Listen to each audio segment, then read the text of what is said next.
ত্রয়োদশ জাতীয় সংসদ নির্বাচনকে সামনে রেখে ঢাকা ১০ আসনে ধানের শীষের মনোনয়ন প্রত্যাশী শেখ রবিউল আলম গণসংযোগ করেছেন। গণসংযোগে হাজারো মানুষের স্বতঃস্ফূর্ত অংশগ্রহণ যেন ইঙ্গিত দিচ্ছে ভোটের মাঠে এক ভিন্ন আবহের।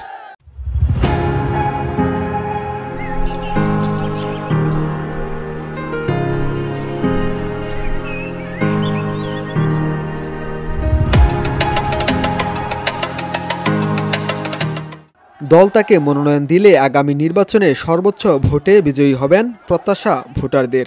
ফ্যাসিস্ট আওয়ামী লীগের আমলে আন্দোলন সংগ্রামে রাজপথে সবসময় উনি সামনে ছিলেন। উনি আমাদের ভালোবাসার জায়গা, হৃদয়ের জায়গা, স্পন্দনের জায়গা। আমরা মনে প্রাণে আমরা শেখ রবিউল আলম রবি ভাইকে পছন্দ করি। আমরা এই কারণে ঢাকা 10-এর প্রার্থী হিসেবে আমরা শেখ রবিউল আলম রবি ভাইকে দেখতে চাই ইনশাআল্লাহ।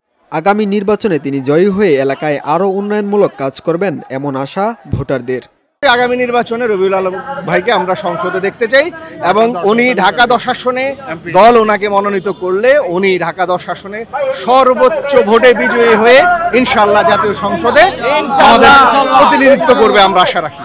গণসংযোগটি কেয়ারি প্লাজা, বাংলা সড়ক, মেতালি, জিগাতলা পরিদর্শন করে শেষ হয়। গণসংযোগ শেষে বক্তব্য দেন শেখ রবিউল আলম। তিনি বলেন, জবাবদিহিতামূলক সরকার প্রতিষ্ঠা করতে হলে ধানের শীষের পক্ষে রায় হওয়া পর্যন্ত মাঠে থাকতে হবে।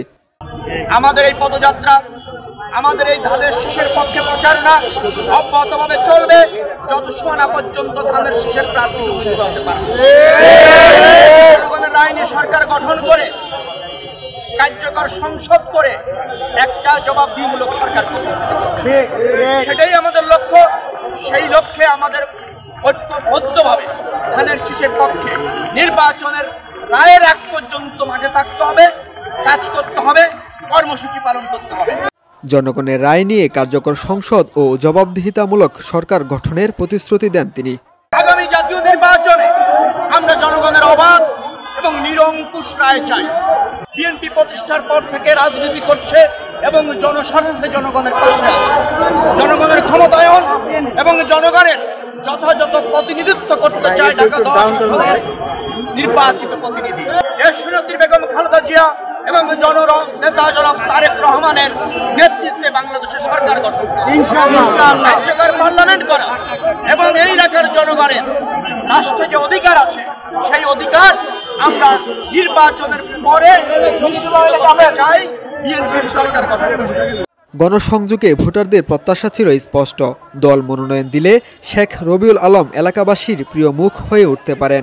জবাবদিহিতা ও উন্নয়নমূলক রাজনীতি প্রতিষ্ঠার অঙ্গীকারে ভোটারদের আস্থা আরও শক্ত হচ্ছে তার প্রতি। নাইমুল ইসলাম, ভিওডি বাংলা, ঢাকা।